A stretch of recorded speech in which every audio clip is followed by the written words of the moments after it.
News India 24 पर exclusive देखें नगर निगम चुनाव को लेकर हर बड़ी खबर। न्यूज इंडिया 24 पर देखिए नेताजी का निष्पक्ष रिपोर्ट कार्ड। किसने किए वादे पूरे, किसके रह गए काम अधूरे। हर वोट की निष्पक्ष सच्चाई आपके सामने रखेगा सिर्फ न्यूज इंडिया 24।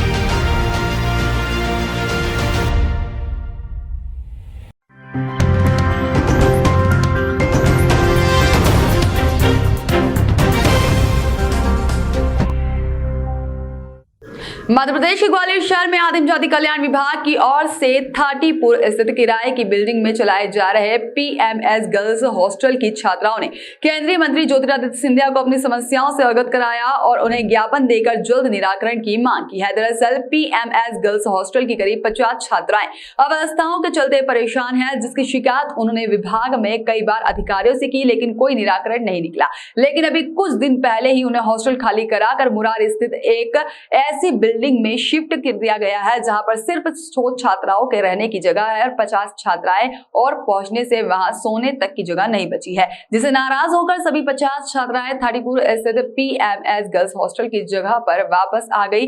लेकिन वहां से रुकने का सभी का सामान हटा दिया गया है, जिससे उन्हें काफी परेशानियों का सामना करना पड़ रहा है। इसलिए उन्होंने केंद्रीय मंत्री सिंधिया से मदद की गुहार लगाई है। केंद्रीय मंत्री ने भी उनकी समस्या का निराकरण करने का आश्वासन दिया। क्या नाम है आपका? जी, हमारा नाम ममता जमरा है। क्या समस्या है आपकी? सर, हम पीएमएस गर्ल्स हॉस्टल थाटीपुर पे रहते हैं। प्राइवेट रेंट में ली हुई गवर्नमेंट ने बिल्डिंग, उसमें तो कुछ समय पहले से वहाँ पे कुछ समस्याएं चल रही थी, जिनके सॉल्यूशन के लिए हमने संबंधित डिपार्टमेंट को आवेदन दिए हैं कि हमारी प्रॉब्लम का सॉल्यूशन करो। तो ना तो हमारी वार्डन सुन रही है और ना संबंधित जिम्मेदार अधिकारी जो एसी सर हैं, असिस्टेंट कमिश्नर सर हैं, जो प्राचार्य पद पे हैं, एचबी शर्मा सर, वो भी हमारी समस्याओं को लगातार नज़रअंदाज कर रहे हैं सर। उनके नज़रअंदाज करने के चलते हमने फिर वो नहीं सुन रहे हैं, तो फिर हमने आवेदन कलेक्ट्रेट में, अपर कलेक्टर को और संभागीय आयुक्त विभाग में सब जगह से हमने आवेदन दिए, सब लोगों से गुहार लगाई। आपने सिंधिया जी को ज्ञापन दिया है? हाँ सर, आश्वासन दिया है? जी सर, उन्होंने कहा कि वो इस मामले को संज्ञान में लेंगे और गंभीरतापूर्वक लेके सॉल्यूशन निकालेंगे। कुछ न कुछ 1-2 दिन की ही बात की उन्होंने। साथ में आपने ऊर्जा मंत्री को भी ज्ञापन दिया? जी सर, उन्होंने भी कहा कि तत्काल दिखवाते हैं, क्या मामला है तत्काल दिखवाते हैं। मामला क्या है सर? मामला ये है कि हम लोगों की आपस की समस्या बढ़ गई थी, तो उस वजह से हमने मतलब सर को शिकायतें डाली थी, मैम को, वार्डन मैम और सर को।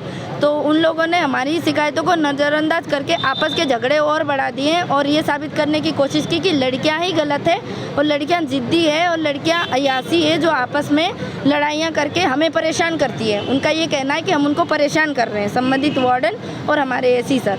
फिर हमने उनकी शिकायत की कि आप हमारे जिम्मेदार अधिकारी, आप हमारी समस्याओं का समाधान नहीं करोगे तो कौन करेगा। तो वो फिर हमको उल्टा सीधा बोलने लगे कि तुम तो ऐसा करते हो, तुम अय्यास हो, ये हो। फिर उन्होंने एक निर्णय लिया कि इनकी बिल्डिंग शिफ्ट कर दी जाए। तो बिल्डिंग शिफ्ट वहाँ पे कर रहे हैं जहाँ पे सिर्फ 100 सीटर छात्रा, मतलब 100 सीटर बिल्डिंग है। वो 50-50 सीटर की 2 बिल्डिंग बनी हुई है सीपी कॉलोनी में, सरकारी भवन। वहाँ पे वो लोग ऑलरेडी 150 छात्राएं शिफ्ट कर चुके हैं, ओवर कैपेसिटी में है वहाँ पे, और 50 और हमें वहाँ पे शिफ्ट कर रहे हैं। तो हमने इस चीज़ को बोला कि हमारे लिए वहाँ पे स्पेस नहीं है तो हम शिफ्ट नहीं होंगे। तब भी वार्डन और एसी सर ने अपनी मनमानी करके और ज़बरदस्ती हमें रात को 2 बजे हॉस्टल ज़बरदस्ती खाली करवा के उस सीपी कॉलोनी में ले जाया गया। फिर वहाँ पे जाके पता चला कि वहाँ जगह ही नहीं है। फिर हम लोग ऐसे ही ज़मीन में, घास फूस में, कीड़े मकोड़े में सो के सुबह से वापस पुरानी बिल्डिंग में आ गए। 20 तारीख की बात है ये, 20 मई की, और 21 मई को हम वापस से अपनी पुरानी बिल्डिंग में आ गए।